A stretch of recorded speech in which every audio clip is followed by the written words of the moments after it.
So Sam, in our last episode, you put a challenge out there for listeners, and we said that if you need clarity for 2026 going forward, put your hand up and Sam's going to do a live coaching session on how to do it.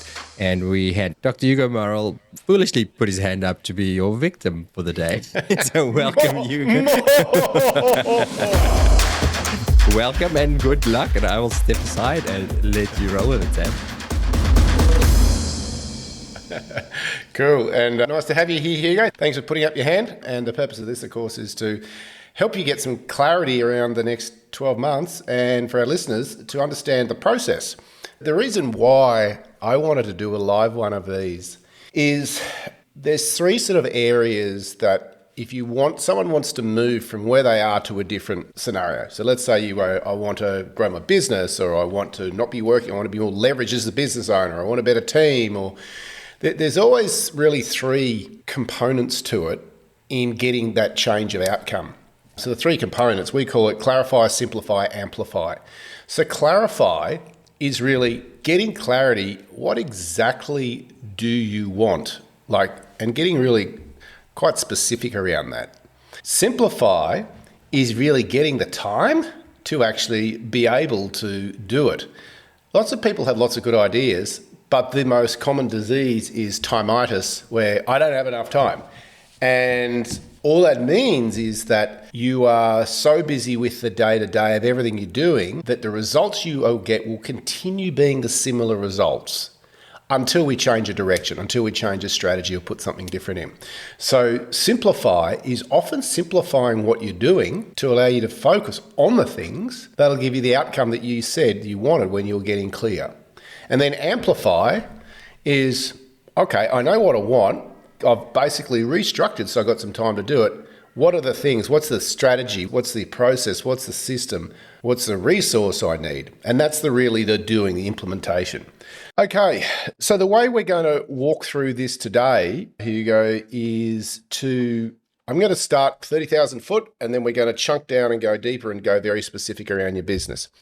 So when you're doing this, the first thing that you do, and you can do it with a pen and paper as we're going as you like, or just think it in your head, is step one is when you're thinking about a year plan, often we think about just our business, but our business is only one part of our life, and you've got other areas of what we would consider sort of fairly important areas, or I call them wealth areas in your life. So we've obviously got your business is an area of wealth, your relationships is an area of wealth, health is a wealth, time to time freedom is a wealth, and of course we've got finances is a wealth. So I want you to just mentally jot down in your head, or you can jot it down, business 1 to 10, what's the score that comes to mind that you would give yourself in that area? And you can share that with us or not, up to you. For how old we are and what we're a 9, honestly, I think we're pretty happy with our progress so far. That's fine. Relationships, 1 to 10. What score do you give that? So when we talk relationships, obviously you've got your closer relationships, the intimate ones, but you've got relationships with children, you've got relationships with your friends. What score do you give that? Because sometimes we can get overbalanced in one area and we're paying for it elsewhere. And the goal is to try and keep all of those in balance. So 1 to 10, relationship score, what do you give? I'll go down to a 7, and that's probably mostly through time to actually catch up with people and family, some of whom live overseas. So less time for them is the main issue in that regard. Okay, that's cool. Health, what score do we give ourselves? There's a saying that some people lose their health on their way to wealth, and something to keep an eye on. What score do we give ourselves?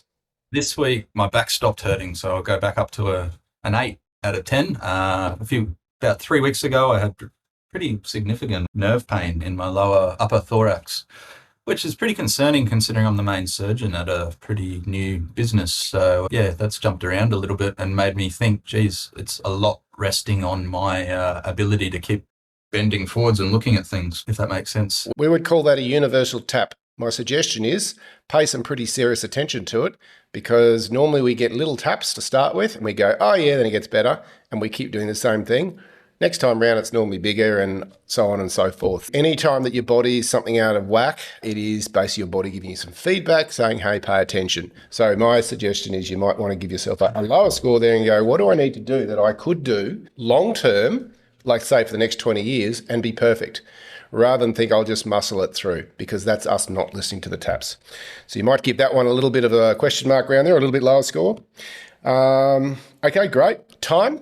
So when I talk about time wealth, ultimate time wealth is you get to do what you want, when you want, with who you want.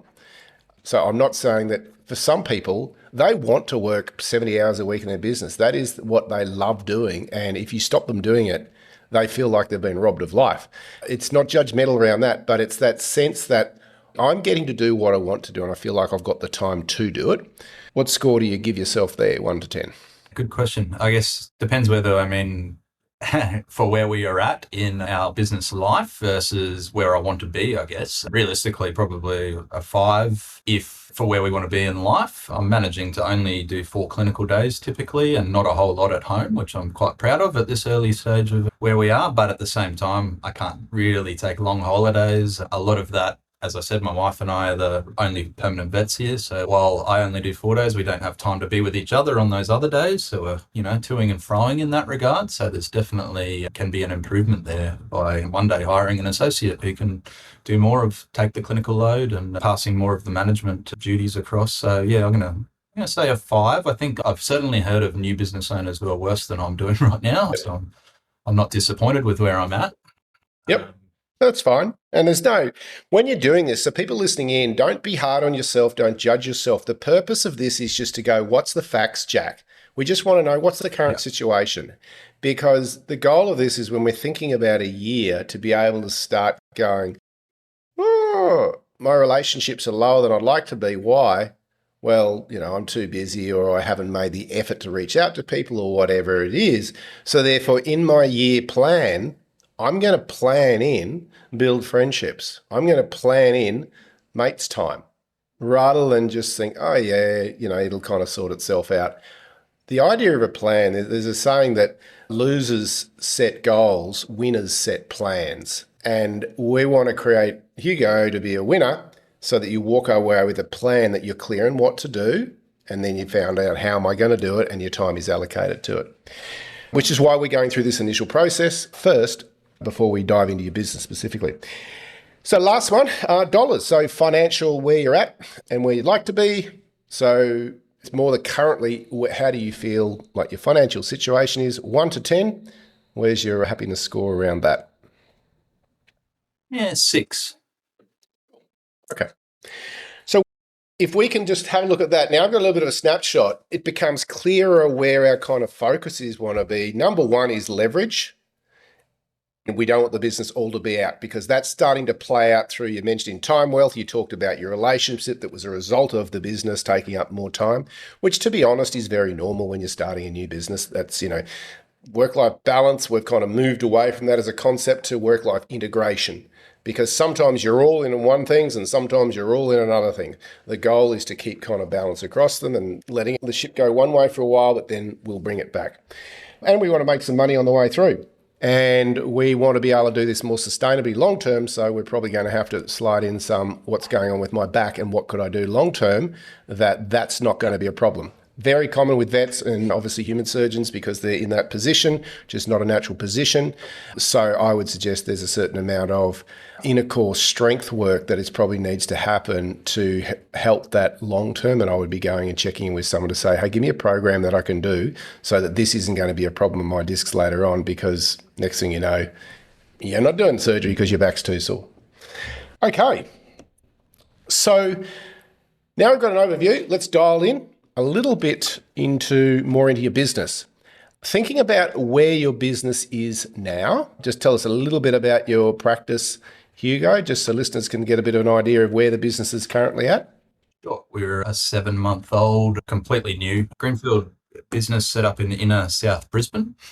Pretty competitive area, to be honest, but one we know and like, and we found a bit of a geographic pocket that we were keen on, and we live locally, which is not always shouldn't always be a big part of your decision making, but it was part of ours. It's a really good demographic area. That's one of the reasons we've worked at pretty much every neighbouring practice around here as either locums, mostly as locums in the past, my wife and I.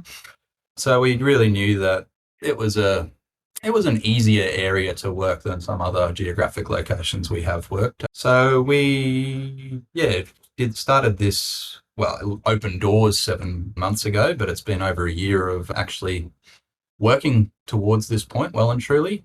We bought the premises as well, so we really took on a absolute load of debt to do this, which I'm not having any regrets regarding. I think it was almost too good an opportunity to turn up once I realised how willing banks were to help us do something like this. There probably was a reason they would believe in us being able to make this work. It was something we'd toyed with for a very long time. So it's just more to understand a bit about the business. So we're doing small animals, and where's the business at in terms of monthly revenue now? Yeah, around the 60,000 XGST mark now. Yep. Which is feeling relatively comfortable finally in terms of paying us. I think we're paying ourselves a pretty reasonable, probably not a management salary, but an experienced vet salary now, as well as having done things like paid down an overdraft that was used for setting up. And we have got on the horizon, we've set up using what's called an escrow, which is, I hadn't really heard of until I've done this, but it was sort of interest only, no repayments for 12 months to get everything fitted out and equipped. Yep. And that's suddenly ending. So that's a cash flow issue on the horizon. We have hit that 60 a month mark, and that feels pretty comfortable compared to opening at about 30 for our first month. So in just over 6 months, we've doubled our revenue there. Obviously, it's easy to grow when you're small. And you're running this as a one full-time vet equivalent with yourself and your wife sharing? Probably more like 1.5. There's a bit of overlap there. Okay, cool. So, firstly, well done. Good stuff. We're off and running. We've got a run rate of, let's say we're doing 70 grand a month. Let's call that 850, 900 grand a year. If we sort of took this and continue that on for a year, that's where you're going. So that's good. You should be really proud of yourselves. Well done. So let's think about 12 months down the track. Where do you want the business to be in 12 months down the track? Now, I want you to think about this in terms of what sort of turnover you're doing per month, how much you're working, and what you're doing. So I want you to get clarity on two things. One, how many hours a week you're doing. Like maybe you say, look, I want to continue doing my 4 days a week. That's great. Or maybe it's 3 days a week clinical and a day a week literally straight working on business and management stuff. So we want how much you're turning over, how much you're working. And the other thing I want is that I always like people to think about, how many weeks holiday do you want to have taken in that 12 months? Now, this is something that people think, I'll fit in a holiday when I can. You get demerit points for approaching that way, because it's always inconvenient to have a holiday, because there's always someone who wants you to do something. And yet rest is so important for longevity in this game. And it's one area that as business owners, most of us screw it up royally. So I want you to think about how many weeks holiday that you want the two of you to go have a holiday. So what's 12 months down the track? Map it out for me.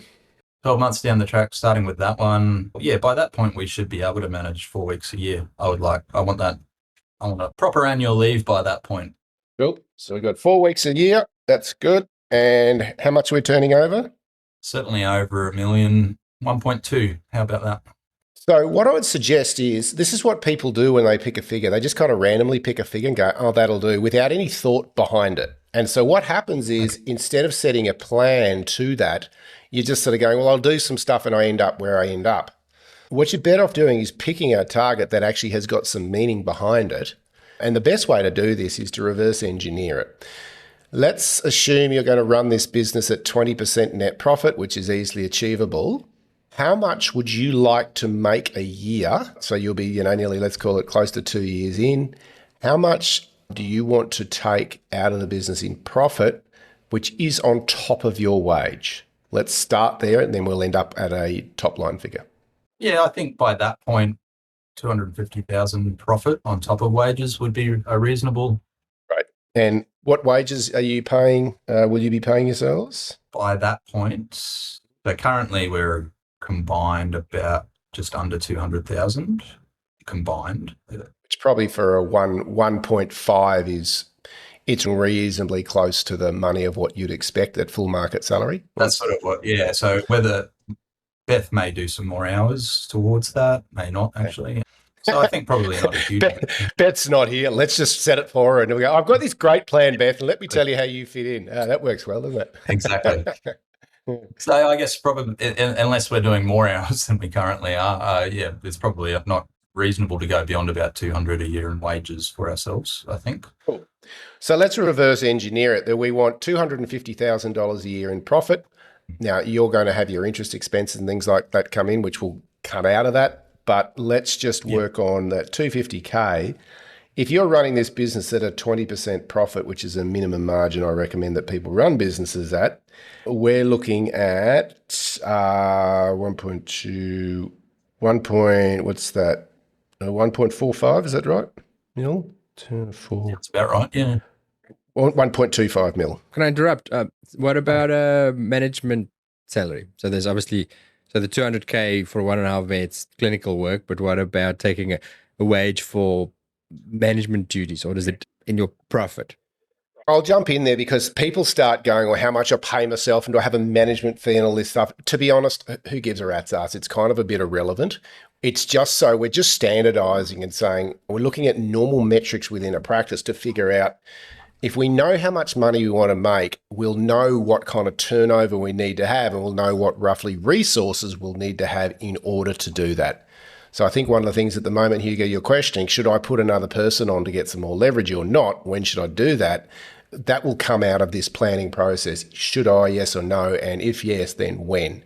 So what I would say, just to keep it simple, if you were working 1 day a week clinically and 4 days a week management, then I would still be paying yourself a full, really you're full-time in the business. So what we look at, I don't care whether you're working management or you're working clinical, it's really on a full-time basis, what are you working in the practice? That's what you should be paid on, because that's how we sort of work out your percentage of your profit margins and things like that. So let's just keep this really simple. Let's say, you're paying yourself about 125, 130 grand a year as a full-timer, whether you're clinically that. So between two of you, 200 ballpark. Okay, so we want to do about a 1.25 mil, which is close, very close to what you said. You picked 1.2 mil, so perfect. Let's work with that. Now, at the moment, what do you feel is the biggest chokehold on the business getting that? So if we're doing, let's say, 800, we need to grow by 50% in the next 12 months. What do you feel is the chokehold on that? Is it, I'm going to give you some different categories. Is it mindset? So the approach we're taking to business. Is it finances? So, and finances is there mischarges within the business? Have we got our pricing set correctly? Do we have this fear of like, oh, I couldn't charge that, even though that's the appropriate charge because a client might say no. So we've got mindset, we've got finances, we've got leadership and team, and we've got marketing. So I know your business needs all of those things, and every business is done. I'm just curious, is there one area that you feel is the laggard here that is sort of like it's like a sea anchor, it's slowing things down? I think our total client base is still too small. So I guess that's leaning towards marketing more than anything. Oh, cool. Yeah, we need more clients, more patients. We're gaining about 75 patients a month. That's with a reasonable amount of marketing. We use a vet marketing team and pay them a reasonable amount to help with that. But that's definitely, I think that's the main thing at the moment. We've got space in our facility. That said, to get that busy, we will need more staff, by all means. I think I've since listening to some of your podcasts and sitting in on the Accelerate Academy, I've joined BB and have started looking at our pricing a bit more objectively. And it's actually, so far, I've been pleasantly surprised at where we sit with where I want to sit, which is at about 80% Australia-wide. We're in a pretty good demographic, a very high pet insurance rate, and a lot of cavoodles that are very well looked after here. So I think our pricing is actually in a pretty good spot in that regard.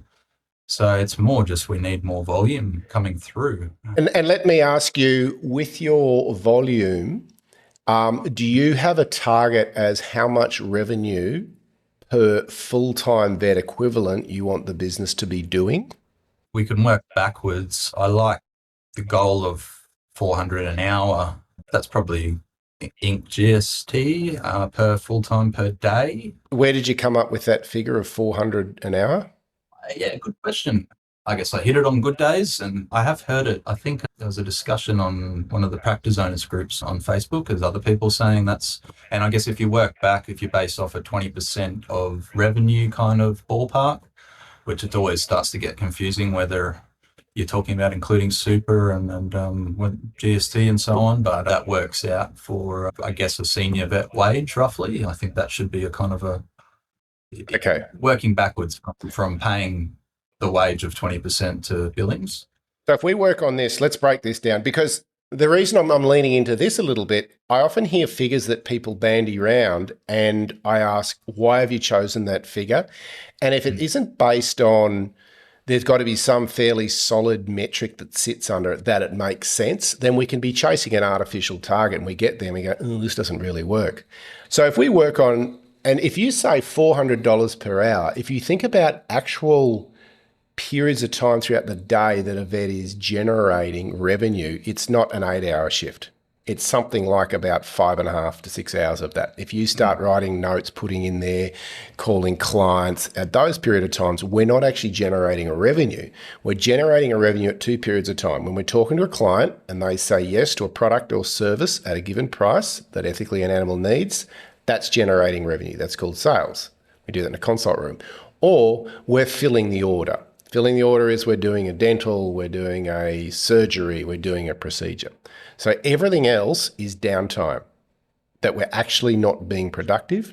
The goal of a vet is to sit in those two places and not do anything else. And the longer you can keep a vet in there and take away all the things that stress them, the better that your business will do. So if we worked at $400 per hour that you want a vet to generate, let's say you're doing that by a 7.5 workday, and I would say that I'm being pretty generous there in giving you a 7.5 hour workday, because most people aren't going to be generating for 7.5 hours. But let's say they are, that's $3,000 a day multiplied by 5 days a week, let's say, multiplied by 48 weeks a year. So we're working at about $700,000, $720,000 per full-time vet equivalent. That's sort of where your target's sitting at. Yep. Yeah, I guess I have been thinking in 10-hour days just because that's what I do. By that, I mean, I guess 9 out, 9.5. And yeah, hitting 4 for the day is kind of what, and I think that fits with what you're saying there. Yeah. We simplify things. I just look at practices and I go, well, what are they averaging turning over and what net profit? And if you've got a business that's doing $750,000 to $80,000, $750,000 to $800,000 per full-time vet equivalent per year, that business is going to be probably running at 25% net profit if you've got all your other metrics correct. So the target that we have for businesses, we say it's $1 million per full-time vet equivalent per year, because if you do that, it allows a lot of slack. Do we see lots of businesses do that? Absolutely. So that way I can pretty much bring it back. And that's not like, it's everything associated with that vet, whether it's a product that's being sold or a procedure, whatever. We don't differentiate those. But about $1 million per year per full-time vet equivalent. And we've found that this stacks up, whether it's in the US or Australia or Canada, it's the same. The figures are pretty much sit to those same figures. Okay, so I like your targets. I'm just checking in to go, your targets are 400 per. I would encourage you to maybe go that a little bit higher if you're doing a per hourly rate. I prefer a per day rate, because sometimes in surgery, you could be generating $1,000 an hour when you're in surgery by the time you're adding anesthetics and procedural fees and drugs and et cetera, et cetera. So we just work on a daily rate to kind of make it a bit simpler to understand. That's actually how I was thinking. So a 4,000 day split over 10 hours is what. So I was thinking, yeah, that makes sense. Cool. And what I'll say is, you've given thought around this. I find a lot of people actually haven't. So you're down the track there. You're already doing really well. So good stuff. Okay. So what we're looking at is our target run rate is about right of what we're trying to generate per full-time vet equivalent. So what we can say is, at the moment, if we look at your question, one of your questions is, do I need another team member or not? And when should I get them? The answer is this. If you're in a growth phase, you will hire ahead of time. The reason being, once you get to a certain level of being busy, then our standards of care starts decreasing a little bit because, I know that probably needs a dental, but I'm just too busy. And the dentistry is always the poor cousin of everything else. It can wait. I'll do it next time. And that normally kicks in once people start doing, believe it or not, it's over about 14 consults per day per vet, is where we start seeing standards of care slipping. So they're not doing the ear cytology, they're not doing the skin scrape, they're not taking that x-ray, they're not taking their radiograph, they're just going to put it on some anti-inflammatories and then reassess in a week's time. So rather than doing the correct workups, we can start seeing standards of care slip. So the goal is to assess your standards of care and making sure that our standards of care are consistently at a certain level that we want to achieve. So given that you've got 1.5, you sort of said about 1.5 between yourself and your wife at the moment in the practice? Yeah. Okay. So we should be able to do 1.2 pretty comfortably with the two of you. Yep. Realistically, without super stretching. Now, you've got management on top of that. So at 1.2, you'd be needing another person.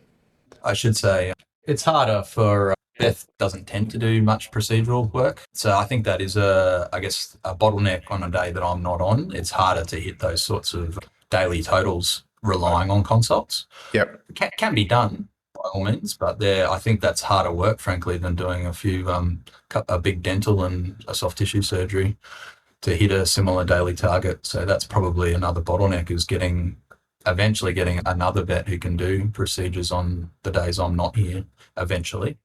So if we look at your plan for the 12 months, there's two things you want. One is leverage, and two is we want to increase the profitability of the business and the turnover of the business. Then what we've identified there is potentially actually a technical, let's call it a technical competency, that yes, I'm going to book in and do those higher procedures. Consults, you're losing money consistently. So a consult is a loss-leading fee in a vet practice, unless you've got a very well set up system with, like a vet liaison, someone supporting a vet. So if you're getting through four or five consults an hour consistently, then you'll be hitting your targets. But really, practices that are based on information only generally struggle with profit. It is always procedural stuff, which is why the workups are so important, because that's where the profit actually sits in a practice. So this is something you might want to be putting into your plan if you're thinking about who's next, and I'm sure you've thought about this. What skill sets do they need to have? That could you have it that if Beck might be fantastic at consulting, might be really good at booking stuff in, but doesn't necessarily, her zone of genius may not be doing the procedures themselves. It starts getting you clearer around exactly what sort of vet you might want. So you might have a vet who's got less social skills, they're not as empathetic, but they're just machines out the back. And you go, great, we'll just sit them out the back and just keep throwing stuff at them all day long. And this is where you can start thinking about instead of trying to get everyone as generalists, we start getting specialists within our practice. And someone that's very good at consulting and very good at getting people to say yes to something a pet ethically needs, that's a specialist. It's a skill set. And I'd rather have that person there than them labouring out the back if they're doing a big lumpectomy that they really don't enjoy doing and they're not that quick at doing it and it's not their zone of genius. I'd rather have them in the consult room where they're thriving. No, that makes sense, and that's where my thoughts are. So that's, but before that, we need another nurse. I think the writing's on the wall that I've got to be brave and do that. I even have one lined up, which is good. She's casual and wants to go full time. So it's that taking that plunge, that commitment to wages that I can't help hesitating on when I know it's the right thing to do. Let's talk about this a little bit because we're getting clear around what you should or shouldn't do. So if we think about your 12-month plan, which we're talking about now, we've identified to get there, you're probably going to need another vet, and we've started talking about the kind of skill sets they're going to need. The other piece we want to look at is how leveraged are your vets at the moment in terms of them just staying in their zone of genius, which is diagnose, prescribe, and surgery and procedural. Yep. So we don't want writing up notes. We've got AI for that. Vets shouldn't be writing their own notes nowadays. They need to check them, make sure they're fine, but AI is so much better at typing up notes than we'll ever be. In terms of going over routine things like, what food are they on? Have they got the right food? All those sort of things that are important for animals' health, but you really don't need a vet to be doing those things. How leveraged do you feel your team, you and Beck, is at the moment in having a nursing staff or support staff that allow you just to do strict veterinary things? Depends on the day of the week. Today I've had one support staff on, which is not enough to do that properly.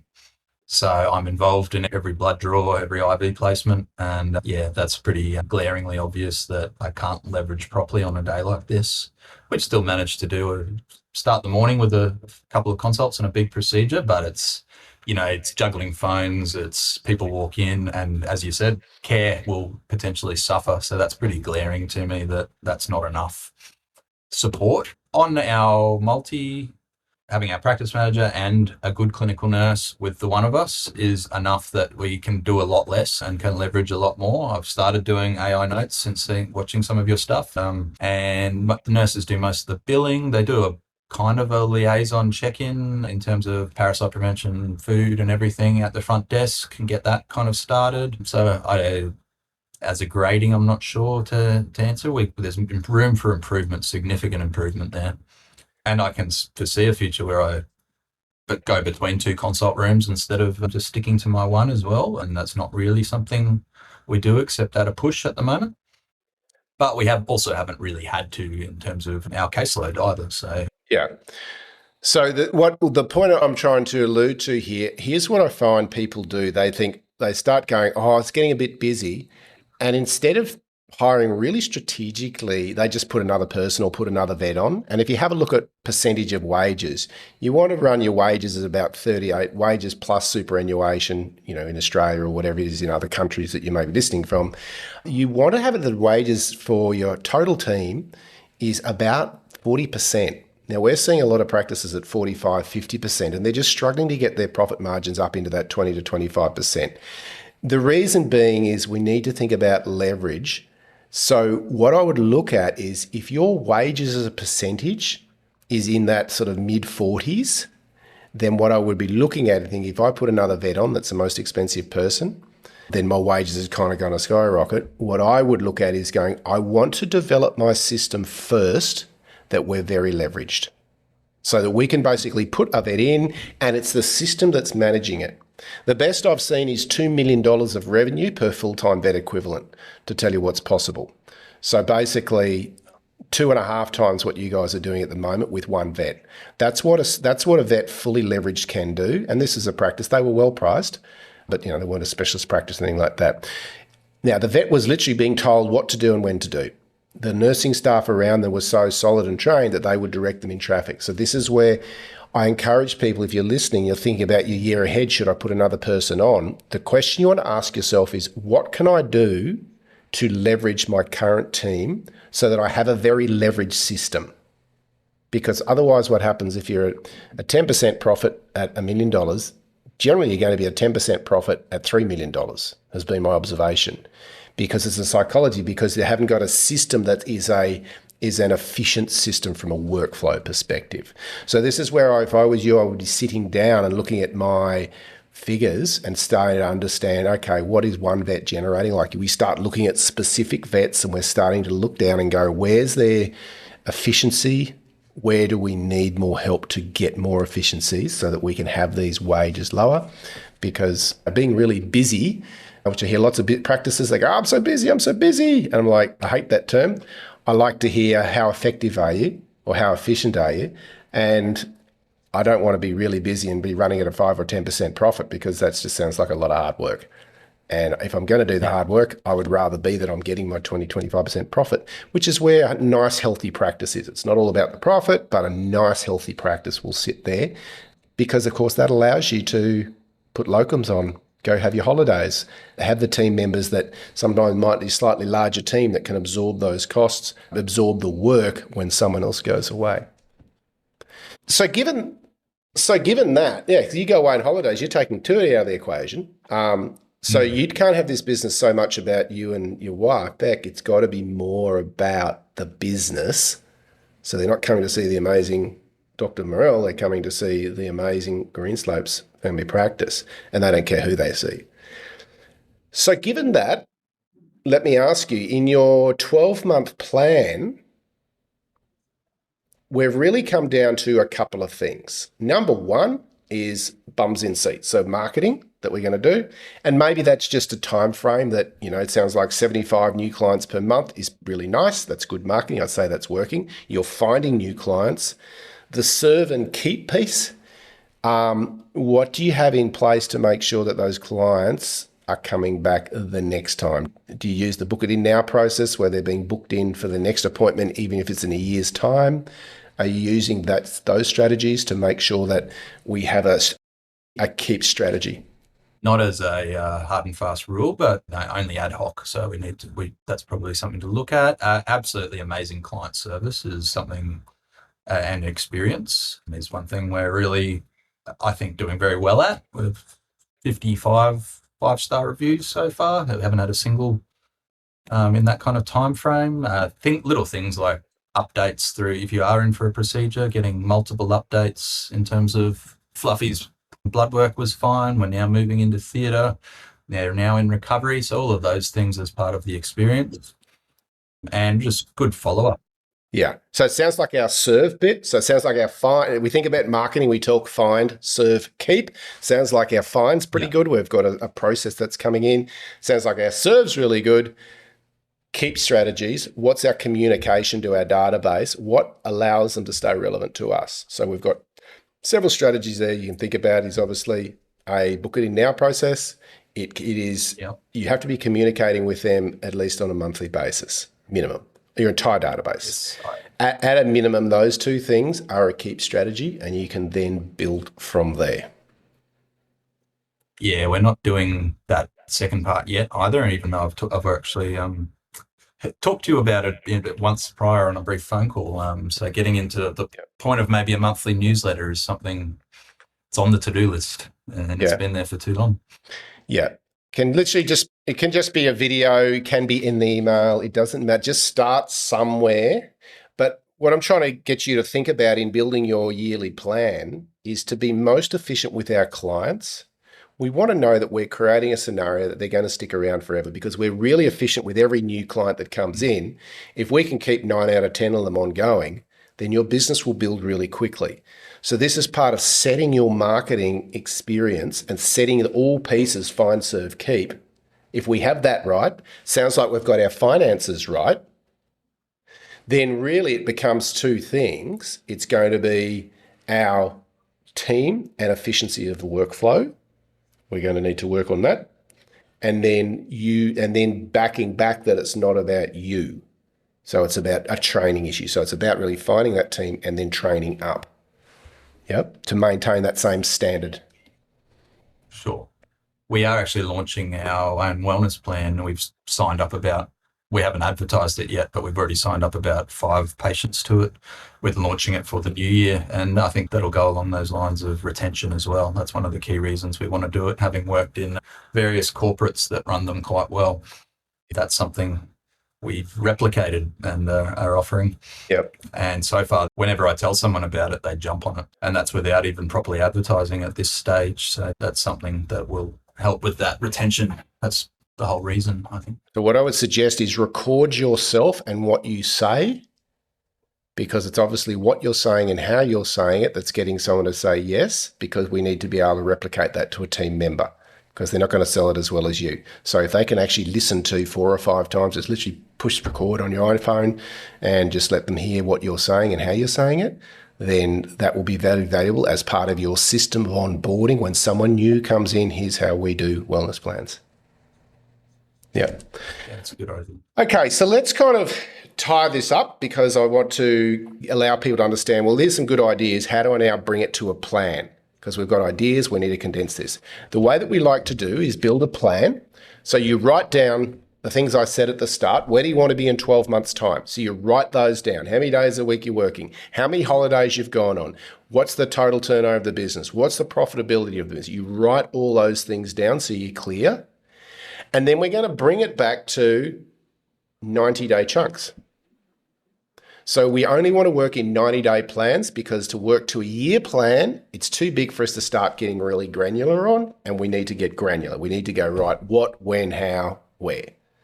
So thinking about coming down to your 90-day plan, what do you feel is the number one thing out of everything we've talked about so far that is going to allow you to jump to that sort of next level that'll keep this trajectory and keep it going, that we've got maintaining our standards of care, maintaining our client experience, keep strategies, which I want you to pick just 2 things that you could do in the next 90 days that you think will be add the most amount of value to your business. What would they be? Hire a support staff that is another nurse full time. We shouldn't have days where there's a vet with only one other support staff member unless except at a very last resort. I think we've passed that part of our business journey to no longer try and do that. It's a stretch and it's going to risk our reputation for providing a really good service is continuing to do that. Great. So we need another hand on deck, and yeah, I'll give you one other strategy. The reason is we only really like you to have between 1 to 3 strategies per quarter, because there's everything you can do. Generally, people can get overwhelmed.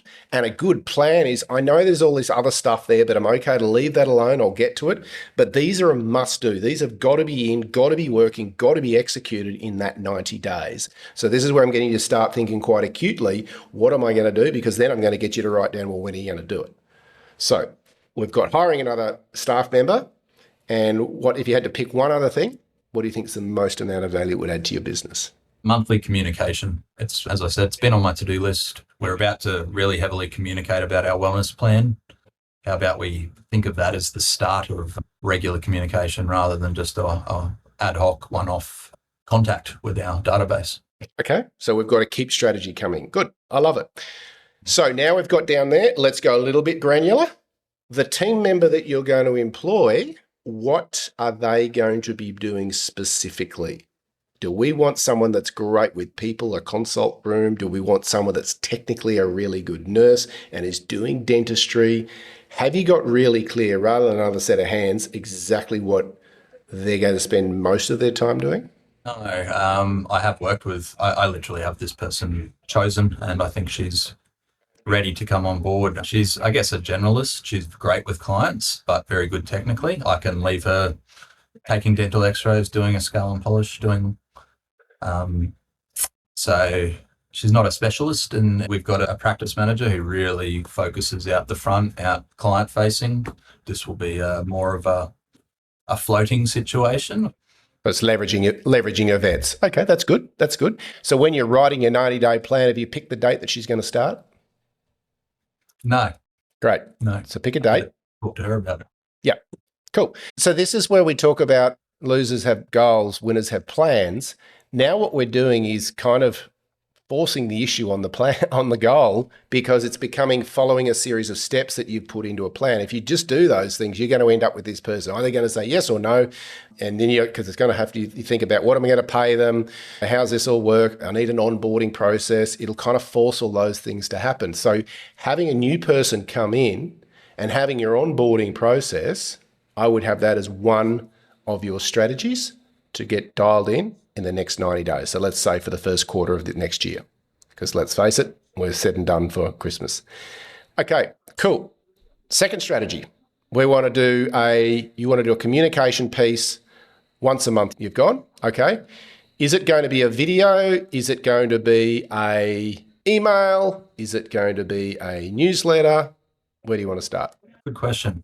I need to get more into the filming myself. I think I've heard you talk about it and intended to do it and not done it. Right. So here's how you make it happen. You create a plan, and in your plan, you write in the day and you write in the hour, and it's that. So when you get to your day, it goes into your consult, goes into your daily calendar, and you literally block off an hour and go, right, and I'm going to do 2 or 3. So to do that, then you have to think about, all right, I'm doing this thing. What I'm going to talk about, okay, I need to allocate some time to think about what I'm going to talk about. Structure, you might want to do some research around how do you do structure of a really good, it could be like a 3-minute or 5-minute, doesn't need to be massive, but you're going to have to lock away some time rather than, oh yeah, I'll get around to it when I get around to it, because you'll never get around to it. So literally in your 90-day plan, I would just focus on those 2 things. Now, once you've knocked those 2 things over, You go, okay, I've got some more time. I could bring another one in, but let's just guarantee we're going to get those two in place, that we're going to have our person onboarded. They understand our standards of care.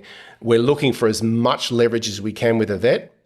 Like I've seen good practices will run at $10,000 a day for a full-time vet equivalent.